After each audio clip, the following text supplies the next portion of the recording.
throughout the game, or just at that moment? Oh, I was concentrated on our team and what we were doing game plan-wise against Indiana. Boys practice. Hey, World Hoops Nation, your ultimate destination for everything basketball, where we dive deep into the biggest stories, shaking up the game we all love. And trust me, what we're about to discuss today is causing more tremors than a rim-rocking dunk from Shaq back in the day. I'm guessing it's Milan? There's a lot of people, obviously from St. Francis, from Baltimore, from my family, from high school, middle school, elementary school. Forget the dazzling crossovers and the clutch buckets for a second, because there's a quiet storm brewing in the WNBA, and it's threatening to overshadow some of the most exciting basketball we've seen in years. We're talking about the referees. Yes, you heard that right. The unsung heroes, or perhaps the unseen hand that dictates the flow of the game, are now squarely in the spotlight, and not for the reasons they usually want to be. Today, we're dissecting a situation that's got coaches fuming, stars frustrated, and fans scratching their heads. Different hat. She's a doctor, she's a cook, she's a basketball player, she's a model. I do so many different things, so I don't want to just justify myself as just an athlete, because I was a student athlete, I'm a model, I do so many different things. We're talking about the WNBA's officiating this season, a hot-button issue that just got a whole lot hotter thanks to the one and only Angel Reese and her coach, Tyler Marsh, after a recent Sky Spark showdown. Grab your popcorn, settle in, because this is going to be a wild ride. Now, if you were tuned in to the electrifying clash between the Chicago Sky and the Los Angeles Sparks this past Sunday, a game where the Sky ultimately triumphed 92-85, you witnessed greatness. Not just the competitive spirit of two powerhouse teams, but also a shining star in the making, Angel Reese. A night dedicated to the legendary Candace Parker, Reese absolutely exploded. Her performance wasn't just good. It was a defiant, emphatic rebuttal to anyone who ever dared whisper the me-bounds theory. Lynn Roberts, the Sparks head coach, had previously called Reese elite, and after Sunday, it's hard to argue with that assessment. Reese was a force of nature, a rebounding machine, an offensive juggernaut. But amidst this spectacular display, a moment occurred that has now become the epicenter of a league-wide debate. In the third quarter, after a series of typically robust, in-your-face offensive plays, the kind that make Reese, she was slapped with a technical foul. A technical foul for passion? For playing hard? The 23-year-old was visibly perplexed, and frankly, so were many of us watching. And that's where Sky head coach Tyler Marsh steps in, adding his voice to a growing chorus of discontent. Coach Marsh drops a subtle bomb. You got to be somewhat objective to the passion. Post-game, the conversation inevitably turned to Reese's technical. And Coach Marsh, in his characteristic measured but impactful tone, didn't mince words. When asked by Mirror US Sports about the call, he acknowledged the immense difficulty of officiating. He said, and I quote, officiating is a tough job. We all understand that. And honestly, who can argue with that? It's a thankless job full of split-second decisions under immense pressure. We get it. But then Marsh delivered the subtle jab, the kind that resonates far beyond the press conference room. He continued, I think that sometimes, whether it's Angel, whether it's anyone in the league, I think that you got to be, as an official, you would think that you have to be somewhat objective to the passion that exudes sometimes. Objective to the passion. Let that sink in, World Hoops Nation. Marsh isn't asking for favoritism. He's asking for understanding, for a nuanced appreciation of the game's emotional intensity. In there in the fourth quarter with that run? Yeah, I think we took some quick shots, which allowed them to get in transition a little bit. He elaborated, emphasizing that while players absolutely have to know where the line is between expressing themselves and being disrespectful, officials also need to recognize when a player's zeal is simply part of their game, not a reason to blow the whistle. As a player, you got to toe the line between what's disrespectful and what's not, Marsh wisely stated. But I think more often than not, Angel plays with a lot of passion, and we don't want to take that out the game for anyone.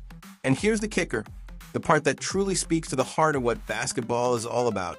You play to have fun. It's a game at the end of the day. It's here to entertain.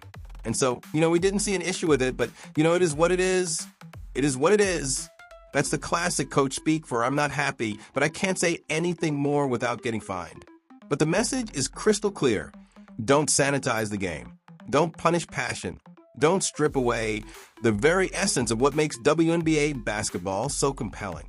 Angel Reese plays with a fire that ignites arenas, and to stifle that with a questionable technical foul, well, it just feels wrong. A league-wide lament.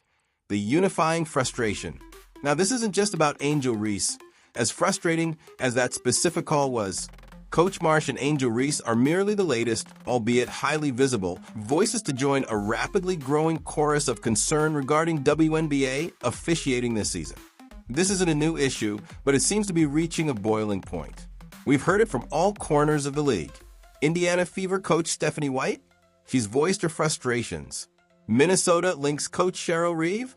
Absolutely. Lynx standout Nafisa Collier? She's spoken out. And don't forget Sparks ace Kelsey Plum, who, according to her teammate, has been on the receiving end of some truly baffling calls this season. It's like everyone in the WNBA locker rooms and on the sidelines is sharing the same exasperated sigh. The common thread here isn't bias, surprisingly. It's something far more insidious and, in many ways, more damaging to the integrity of the game. Enter Azura Stevens of the Los Angeles Sparks.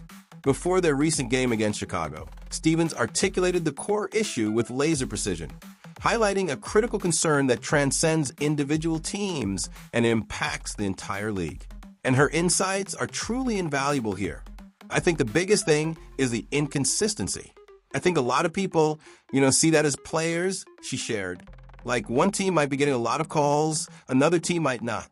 Or they'll be calling it really tight. Then they'll be calling it really loose. Like, it's just finding consistency with the officiating. Bingo!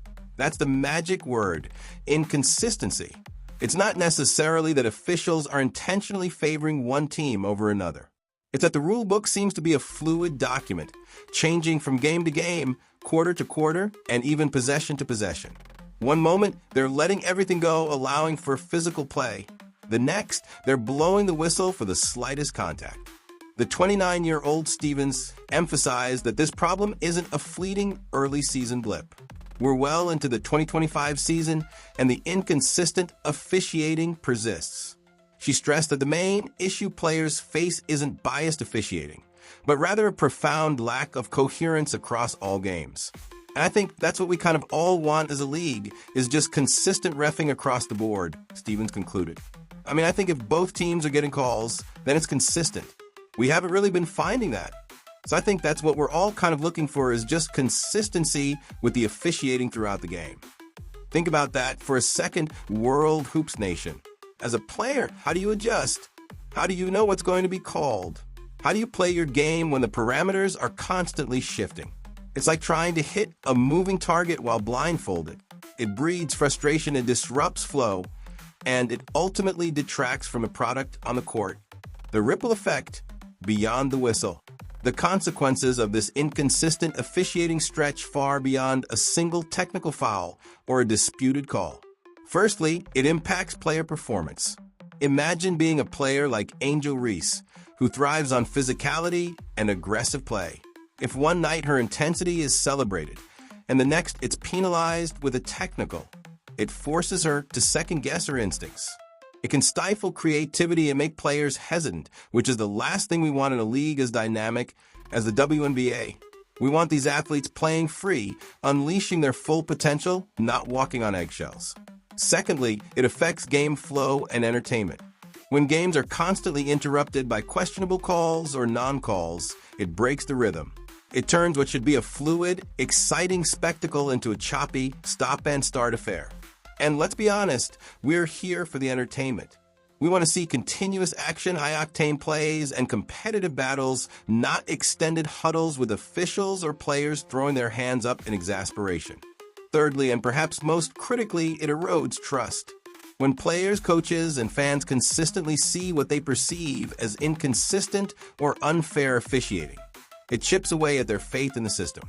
It raises questions about the fairness of competition and the integrity of the game. And in any sport, trust is paramount. Without it, the foundation crumbles. And finally, it could impact fan engagement. If fans feel that games are being decided by the whistle rather than by the skill and effort of the players, they might tune out.